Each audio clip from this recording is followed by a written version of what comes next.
Waktu itu malam Jumat Kliwon. Hujan baru saja reda dan kabut mulai turun perlahan menyelimuti lereng Gunung Lawu seperti selimut tipis yang menyembunyikan sesuatu. Suasananya sunyi tapi bukan sunyi biasa, lebih seperti alam sedang menahan napas. Bahkan suara daun jatuh pun terdengar jelas di antara gemerisik sisa hujan. Namaku Andi. Aku lahir dan besar di Karanganyar, sebuah kota kecil di Jawa Tengah yang cukup dekat dengan Gunung Lawu. Gunung ini bukan cuma dikenal karena jalur pendakiannya yang cantik atau kisah mistis tentang Prabu Brawijaya yang konon moksa di puncaknya. Lawu itu tempat penuh cerita, dari yang bikin kagum sampai yang bikin bulu kuduk merinding. Dan malam itu, aku dan 3 temanku, Bayu, Dito, dan Rino, memutuskan buat naik dan camping di sekitar Cemoro Sewu. Bukan buat uji nyali, bukan juga buat cari konten serem. Kami cuma pengen kabur sebentar dari penatnya hidup di kota. Apalagi aku baru putus kerja dan Rino habis dimarahin orang tuanya gara-gara nilai kuliah jeblok. Bayu yang paling berpengalaman soal naik gunung ngajak kami buat lihat matahari terbit dari salah satu spot terbaik di sana. Katanya kalau beruntung bisa lihat lautan kabut di pagi hari.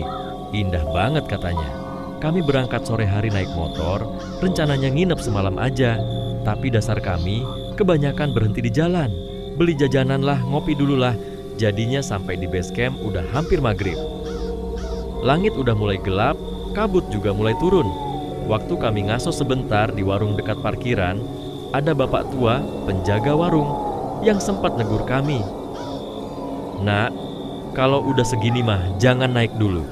Kadang yang kelihatan itu bukan jalan." Kalimatnya simple, tapi nadanya serius. Kami cuman ketawa kecil, mikir itu cuma cerita horor khas orang lokal buat nakut-nakutin pendaki baru. Bayu bahkan sempat nyeletuk, "Ah, Bapak, kita niatnya cuma camping kok, nggak sampai puncak." Akhirnya kami tetap naik. Jalan setapak awalnya masih kelihatan jelas. Senter kepala kami cukup terang, meski kabut mulai ganggu jarak pandang. Sekitar 30 menit jalan, sinyal HP mulai hilang satu persatu. Tapi kami masih santai. Musik dari speaker kecil Rino masih nyala pelan. Tapi setelah 1 jam lebih, suasananya mulai berubah. Kami mulai ngerasa kayak jalannya nggak beres. Nggak ada tanda-tanda pos pendakian. Padahal harusnya sudah kelihatan 1-2. Jalan yang kami lewati malah berubah. Bukan lagi tanah batu khas jalur pendaki, tapi kayak jalan tanah yang bersih, rata, dan seolah sering dilewati orang. Bahkan ada sisa jejak ban gerobak di sana. Kok bisa ada jalur gini?" tanya Dito. Kami semua bingung, tapi karena udah terlalu jauh, kami pikir mungkin ini jalan alternatif. Beberapa menit kemudian, kami melihatnya. Sebuah gapura tua dari kayu hitam, tertutup lumut hijau gelap dengan ukiran aksara Jawa kuno. Gagang pintu di tengahnya digantungkan sesajen dari janur dan bunga-bunga kering. Di balik gapura itu, samar-samar kelihatan perkampungan kecil.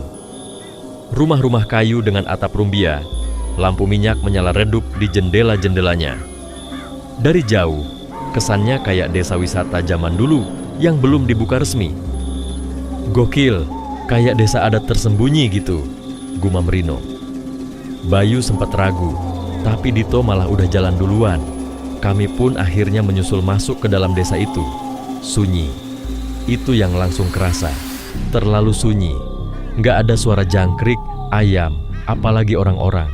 Tapi rumah-rumah itu mengeluarkan asap dari cerobongnya. Tanda ada aktivitas. Tiba-tiba dari balik rumah utama di tengah desa muncul seorang wanita tua.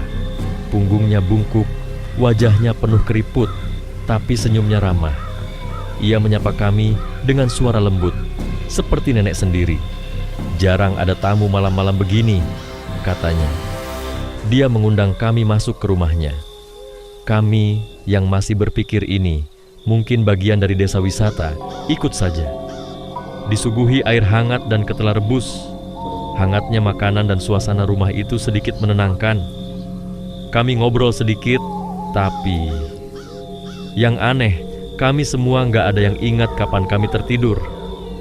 Tahu-tahu, ketika buka mata, kami sudah ada di balai bambu di luar rumah. Sendirian, desa itu kosong. Tak ada suara, tak ada orang. Ini apaan sih? Rino bangun dengan dahi mengernyit. Kami mencoba mencari jejak nenek tadi, tapi semua rumah terkunci. Tidak ada kehidupan. Bayu yang duluan keluar, katanya mau cari sinyal. Tapi cuma 5 menit, dia kembali dengan wajah pucat pasi. Kita harus pergi. Sekarang, bisiknya. Maksud lo? Tanya Dito. Ini bukan desa wisata, ini desa tumbal. Waktu itu, kami belum ngerti maksudnya. Tapi sebelum sempat tanya lebih jauh, kabut mendadak tebal. Jalan yang kami lewati semalam gak kelihatan lagi. Kami jalan terburu-buru, tapi rasanya berputar-putar. Sampai Dito menghilang. 1 detik dia di depan kami, detik berikutnya dia lenyap. Kami teriak, panik, mencari ke segala arah. Tapi yang kami temukan hanya bekas tanah basah, seperti ada yang diseret. Bayu mulai bicara sendiri, seperti orang kesurupan. Rino mulai muntah-muntah karena panik. Aku mencoba menenangkan mereka, tapi dalam hati aku sendiri sudah setengah gila. Di kejauhan, dari balik kabut, aku melihat sesuatu berdiri. Tinggi, putih. Wajahnya gak jelas, tapi tubuhnya menghadap langsung ke kami. Rasanya seperti ditatap tanpa mata. Rino jatuh pingsan di tempat. Aku panik, mencoba seret dia ke arah yang terlihat seperti gubuk kosong di pinggir hutan kecil dekat desa. Bayu mengikuti di belakang, masih bicara sendiri. Kami masuk dan mengunci pintu kayunya. Nafas ngos-ngosan, aku mencoba menyadarkan Rino. Tapi malam belum usai. Dan dari luar, terdengar suara langkah. Bukan 1, tapi banyak. Sangat banyak. Suara langkah itu terdengar jelas. Beriringan, berat, seperti puluhan orang tanpa alas kaki sedang berjalan perlahan di luar gubuk kayu tempat kami bersembunyi. Tapi yang paling menyeramkan, tak ada satupun suara manusia. Hanya langkah dan hembusan napas yang berat. Berat sekali. Aku memegangi bahu Rino yang masih pingsan. Bayu duduk di sudut ruangan, memeluk lututnya sambil menggumam. Jangan panggil nama mereka, jangan panggil nama mereka, jangan panggil nama mereka. Suaranya lirih tapi jelas. Aku mencoba intip dari sela papan gubuk. Dan yang kulihat membuat tengkukku seketika beku. Mereka berdiri dalam barisan. Sosok-sosok tinggi, berjubah kain putih kotor, wajah tertutup kain, lehernya menggelayut lonceng-lonceng kecil yang tidak berbunyi. Ada satu yang lebih tinggi dari yang lain, mengenakan mahkota anyaman dari duri dan ranting kering. Dia tidak bergerak, tapi seperti mengawasi. Tiba-tiba, semua sosok itu menoleh bersamaan ke arah gubuk kami. Walau tak punya wajah, aku tahu. Mereka tahu kami ada di dalam. Bayu mendadak menjerit, teriakan panjang dan parau. Aku mencoba menahannya, tapi dia meronta seperti kesurupan. Lalu lari keluar gubuk tanpa sempat kucegah. Bayu! Aku ingin mengejar, tapi suara Rino yang mulai sadar menghentikanku. Dia terbatuk, matanya terbuka perlahan, masih linglung. Di mana kita? Tenang, Rin. Kita harus cari jalan keluar sekarang juga. Bayu kabur, dia kesurupan.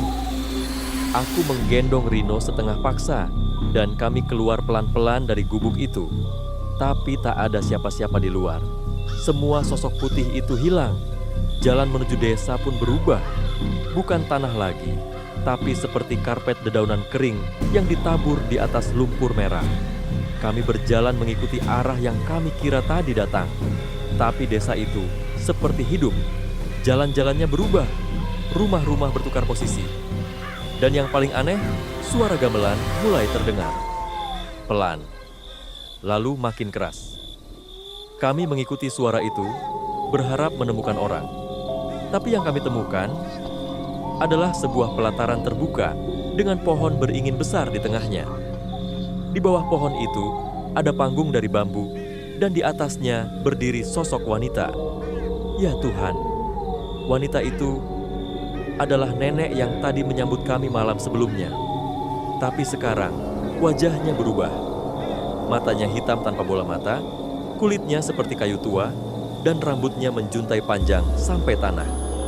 Di sampingnya ada dua orang lain berdiri, Bayu dan Dito. Tapi mereka bukan diri mereka lagi. Mereka berdiri tegak, wajah kosong, seperti patung hidup. Dan di dada mereka tergantung janur kuning dan bunga melati, seperti persembahan. "Terima kasih sudah datang," kata nenek itu. Suaranya bergema seperti berasal dari tempat jauh. Setiap tahun, desa ini butuh penyeimbang, tumbal untuk menahan yang lama terkunci. Kalian datang sendiri, membawa diri, kami hanya menyambut. Aku mundur selangkah, tubuh gemetar. Rino sudah menangis tanpa suara. Suara gamelan makin keras, dan dari balik kegelapan, satu persatu penduduk desa muncul. Mereka melingkari kami. Wajah mereka kosong, mata mereka putih, tubuh mereka seperti mayat hidup yang belum membusuk. Aku mencoba melawan, menarik Rino, dan lari menabrak barisan orang-orang itu. Ajaibnya, mereka tidak menghalangi, seolah memberi jalan, seperti memang mengizinkan kami pergi. Kami lari membabi buta, entah kemana. Tapi yang kuingat, di tengah kabut, aku melihat seberkas cahaya, lampu senter, dan suara. "Hoi, sini cepat!" Ternyata sekelompok pendaki lain sedang turun. Mereka melihat kami dari jalur yang benar. Kami langsung berlari ke arah mereka, tanpa sempat bicara. Mereka membantu kami, dan kami menangis di sana, di tengah jalur tanah yang kembali normal. Desa itu hilang, tidak ada. Ketika kami menengok ke belakang, hanya ada hutan. Malam itu kami digiring turun oleh para pendaki itu. Salah satunya membawa radio HT dan melaporkan kejadian kami ke base camp. Tapi yang membuat semua orang bingung, di daftar log pendakian hari itu hanya dua nama yang tercatat, namaku dan Rino. Nama Bayu dan Dito tidak ada. Setelah dibantu turun oleh para pendaki itu, aku dan Rino dibawa ke warung base camp Cemorosewu. Penjaga warung yang sama seperti sebelumnya menyambut kami dengan wajah kaget bercampur ngeri. "Loh, kalian yang hilang 3 hari itu?" Aku yang masih gemetar hanya bisa duduk lemas. Rino juga tak banyak bicara, matanya kosong, wajahnya pucat pasi. Tubuh kami luka-luka ringan, penuh goresan dan lumpur. Tapi bukan itu yang bikin kami trauma. Bukan tubuh yang luka, tapi yang luka di dalam kepala kami. Penjaga warung memanggil tim SAR yang beberapa hari sebelumnya memang melakukan pencarian. Saat mereka datang, salah satu dari mereka bahkan memeluk kami. Kami pikir kalian udah nggak ada. Udah dicari sampai ke jalur alternatif sama warga sekitar, tapi nggak ketemu jejak sama sekali. Aku hanya bisa berkata pelan, "Kami masuk desa, di atas sana ada gapura kayu hitam. Kami disambut orang tua. Terus teman-teman saya, Bayu sama Dito, mereka... Aku tak bisa melanjutkan. Salah satu anggota SAR menatapku dengan alis mengernyit. "Gapura kayu hitam? Desa?" Aku mengangguk pelan. Dia langsung menoleh ke rekannya, lalu balik menatapku. "Mas, di atas nggak ada desa. Di jalur pendakian resmi nggak ada bangunan kayu, apalagi gapura. Yang ada cuma hutan, kabut, dan jurang. Dari dulu memang ada cerita orang suka lihat yang enggak di sekitar situ. Tapi biasanya cuma suara. Kalian beneran lihat?" Aku tak menjawab. Tapi Rino yang sejak tadi diam mendadak berbicara pelan. "Kami dikorbankan. Desa itu butuh tumbal." Semua orang langsung terdiam. Suasana jadi dingin meski siang hari. Hanya suara angin di luar warung yang terdengar menembus celah-celah dinding bambu. Malam harinya, aku dan Rino tidur di base camp, tapi kami tidak bisa benar-benar tertidur. Setiap kali aku memejamkan mata, yang kulihat adalah wajah Bayu, datar, pucat, matanya kosong. Dan Dito berdiri di antara arak-arakan orang-orang bersorban putih dengan tubuh yang sudah bukan dirinya lagi. Dan yang paling tidak kulupakan, suara lonceng kecil dari leher mereka. Dentingnya pelan, tapi mengiris hati. Esok harinya, kami pamit pulang. Keluarga sudah dihubungi. Tapi sebelum berangkat, penjaga warung itu memanggilku ke belakang. Dengan suara pelan, dia berkata, "Saya nggak tahu kalian ngalamin apa, tapi saya pernah dengar cerita lama dari orang-orang tua di sini. Konon, dulu ada sebuah desa terpencil di lereng Lawu. Desa itu dituduh menyembah penunggu hutan, dibilang pemuja setan. Warga desa lain membakar tempat itu sampai habis. Tapi ada yang bilang desa itu nggak pernah benar-benar lenyap. Kadang muncul di balik kabut. Aku hanya mengangguk, tidak ingin mendengar lebih banyak. Kami pun pulang ke Karanganyar, tapi hidup tidak lagi sama." Rino sering melamun, bahkan pernah ditemukan berjalan sendiri malam-malam di dekat kebun kosong sambil memanggil nama Dito. Keluarganya akhirnya memutuskan membawanya ke Ustaz. Katanya, Rino diikuti, sedangkan aku mulai mengalami mimpi yang sama setiap malam. Dalam mimpi itu, aku kembali berjalan, menyusuri jalur tanah bersih menuju gapura kayu hitam. Di balik gapura, desa itu selalu menungguku. Tapi yang membuatku takut, setiap kali aku bermimpi, satu persatu, aku melihat orang-orang baru berdiri di antara penduduk desa. Wajah mereka bukan penduduk lokal. Mereka seperti pendaki yang tersesat. Dan terakhir kali aku bermimpi, aku melihat diriku sendiri berdiri di tengah pelataran desa, mengenakan pakaian putih lusuh, memegang janur, dan tersenyum, kosong. Aku tak pernah cerita ini ke siapapun, kecuali kamu yang sedang mendengarkan sekarang.